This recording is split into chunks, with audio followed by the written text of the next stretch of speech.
put my heart and soul in this game. I'm feeling drained, unappreciated, unalleviated. Sports fans, diehards, and of course, bandwagon jumpers. Welcome to the premiere of our show, Tindal Sports Talk. I'm Cameron Tindal, here with my brother, Paris Tindal. How you today, Paris? I'm doing good, ready to get this thing started. Well, let's jump right into it, Paris.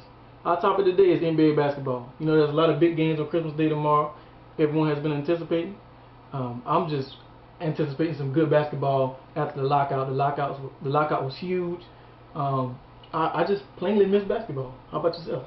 Yes, I've been very excited for these games ever since the end of the lockout. I've been hoping that it would be over sooner, but I guess not. But thank goodness they got this worked out. I'm ready to watch the NBA basketball on Christmas Day. Me too, Paris. Now, let's start with the first game. In my opinion, the most intriguing game as well. The New York Knicks versus the Boston Celtics.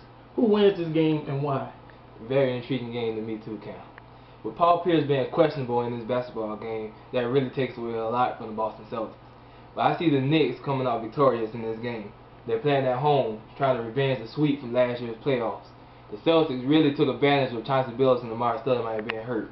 And now it's time for Melo, and Stoudemire to prove that they are serious this year and they will contend in the East. I have to agree with you on that one, Paris. I'm going with the Knicks as well because not only am I a Knicks fan, I'm not being subjective at all. I'm being objective on this. I think the Knicks have a lot to prove as well, just like you said earlier. The new big three, Melo, Stoudemire, Chandler, those guys have to step up, and I believe that they will in this game. You know, they're going to have a lot of momentum. They're going to be at home, Madison Square Garden. You know, first game of the season. It's going to be electric out there, and I think the Knicks get the job done tonight. Next up, the rematch from the NBA Finals. The Dallas Mavericks and the Miami Heat. Everyone's going to be watching this game for more than one reason. Who do you have winning this one? NBA fans, we've been waiting for this game since this summer. I got the Heat winning this one. Some people might disagree with me, but I see the Heat winning this one. If any team in the NBA has something to prove, it's the Miami Heat. LeBron James and Dwayne Wade are coming strong this year. They want that NBA Finals. At the little prep rally they had last year, they said they was going to win, 7? And they haven't won one yet. So this is the year that I think they're going to try and get it done. I agree, Paris. I too believe that Miami has a lot to prove this year. If they don't get it done this year, boy, is it going to be crazy in Miami. There have been high expectations out of the roof of this team, and they have to win this game.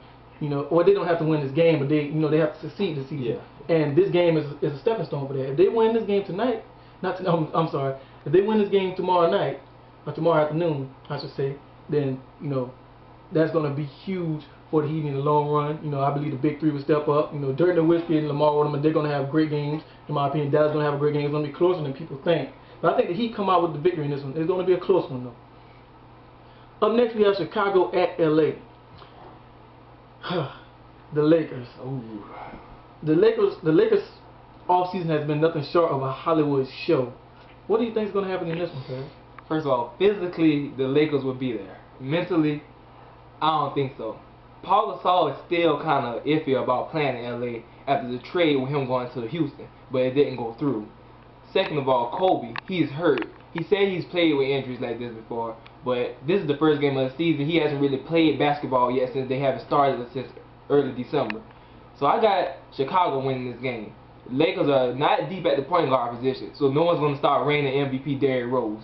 Then I see Boozer and Joakim Noah stepping up big, taking over the paint in this game, and making their presence felt, and the Bulls come out victorious. Once again, we agree, Paris. I believe that Chicago is going to win this game. You know, LA, I don't believe they're going to be there mentally. They may not even be there physically.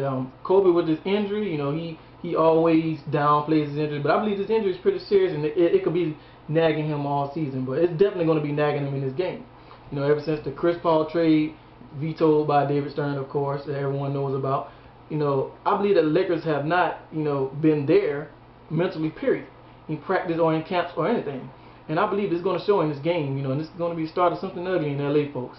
You heard it here first. I don't know, but things are looking very bleak in LA if some changes aren't made soon. Yes, I agree. And the next game, Orlando versus Oklahoma City. Who wins this one and why? Same situation in Orlando. No one knows what Dwight Howard is going to do. He wants to be traded, then he don't want to be traded. He wants to play, then he wants to play in New Jersey. I don't know what's going to happen with Dwight Howard. But in this game, I'm picking Oklahoma City Thunder. Russell Westbrook has a lot to prove this year, as in his playoffs, he was known as Russell Westbrook. He's going to prove a lot to people this year. He's worked hard this summer, along with Kevin Durant. This guy is virtually unstoppable. At 6'11", he can play center, but this guy is just like a point guard, dribbling up court, shooting threes, driving to the hole. I don't see anyone in Orlando matching up with him, and I think it might get ugly in Oklahoma City. I agree wholeheartedly once again. I don't really have much to say about this game. I feel like Oklahoma City, is going to win this game handily. Kevin Durant, scoring leader, 2 scoring titles in a row. Russell Westbrook, Dwight Howard. We don't know if he's there mentally or physically, or is he even going to show up to the game. We don't know. But in this game, I believe that Oklahoma City will win, and they will win big. Next up, the Clippers and the Warriors. Who wins this game? Is this really a question right now? The Los Angeles Clippers take this game with relative ease. The Golden State Warriors match up no way possible with the Los Angeles Clippers. Blake Griffin, Chris Paul, probably the most exciting dynamic duo the NBA has seen since Magic, Kareem Abdul-Jabbar. I don't know. But see, the only thing exciting about this game, other than the alley-oops of course, would be the Golden State crowd at the first beginning, but that's all they have.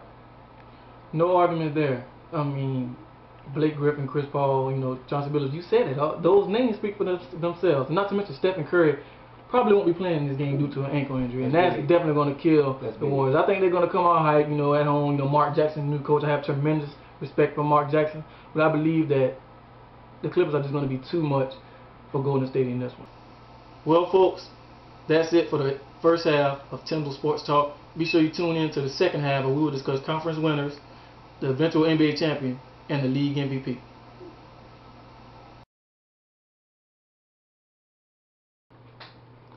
Welcome to the second half of Tindal Sports Talk, folks. I'm Cameron Tindall here with my brother Paris Tindall. And let's get this second half started off with some conference championship predictions. First, let's start off with the Eastern Conference. Who do you have playing in the Eastern Conference title game? In my opinion, I have the Bulls playing against the Heat. I picked the Bulls simply because Derrick Rose, reigning MVP, will make his mark in the NBA yet again this year, alongside with Boozer and Joakim Noah. Carlos Boozer, I feel, will return his ways in which he played in Utah and make himself a presence in the post. Most people forget that Boozer was hurt most of the year after an unorthodox injury that not a lot of people saw. And then I got the Heat. LeBron James will make his mark in the NBA yet again. Look for him to be in the MVP race also. LeBron James will show everyone that he is for real and that he wants his ring. And alongside with D-Wade and Chris Bosh, I think they have a legitimate chance of getting it. I agree with you there, Paris. And I'm gonna have to go 50-50 with you on who I think is going to go. Of course, I have the Miami Heat playing in the Eastern Conference Finals, along with the New York Knicks. Yes, I said it, folks. The New York Knicks. You heard it here first. The New York Knicks will be playing in the Eastern Conference Finals against the Miami Heat. I believe that Melo, Chandler, and Amari Big Three is better than advertised. And I also believe, with the signing of Baron Davis is going to be huge for the Knicks. I believe that when he comes back from this injury, he's going to play a key role in helping the Knicks get over that hump and to possibly beating the Heat, not only playing against the Heat. But we'll discuss that in the later part of the show. So now on to the West Coast, Paris. Who do you think will play in the Western Conference Finals? The Western Conference Finals, a lot of people are going to agree with me with this, but this is my opinion also. I got the Oklahoma City Thunder facing off against the Los Angeles Clippers. The Thunder, Kevin Durant, enough said with that. Kevin Durant is a beast. I don't think anyone can match up with him alongside with Russell Westbrook. Inside, they got Serge Ibaka and Kendrick Perkins. Kendrick Perkins is not known for his offense, but when it comes to defense, he bangs with the best. Then I got the Clippers. Chris Paul, Blake Griffin, DeAndre Jordan, Chauncey Billups. Now, DeAndre Jordan, a lot of people don't know this guy, but I've been following this guy season at Texas A&M, and he can play. This guy can jump, he can block shots, and he's a defender, and that's what the Clippers is going to need, and that's what's going to separate them from the others, that extra defender. Once again, Paris, I'm going to have to go 50-50 with you on this one. I have OKC facing off against Dallas in a rematch of last year's conference final. Yes, I know Dallas has lost a lot, but I think they have enough to reach the conference final again. Can they win it all? That's another question. But I think they have enough to get through the conference finals and get through the first 2 rounds. With Dirk, Lamar Odom, Jason. I put my heart and soul in this game. I'm feeling drained, unappreciated. So on to the last part of our show. Who's going to win the NBA Finals and who's going to eventually be the league's MVP? I got Oklahoma City Thunder facing off against the Miami Heat in the NBA Finals, with the Heat eventually winning in 6 or 7 games. In all honesty, I picked the Miami Heat because I just don't see them losing 2 championships in a row, with Kevin Durant winning the league MVP despite losing the NBA Finals. I'm kind of shaky on my pick. I'm kind of up and down between the Knicks and the Heat, but I'm going to go with the Heat simply because I feel like, as you said, LeBron James and Dwayne Wade will get back to the finals, and they probably won't lose it again. But I'm going to pick the Oklahoma City Thunder simply because I believe that Kevin Durant is the best player in the NBA, and I believe he's going to get the job done, and he's going to be the league's MVP also. Well, folks, that wraps it up for the first episode of Tindal Sports Talk. I'm Cameron Tindal. Paris Tindal. Signing out.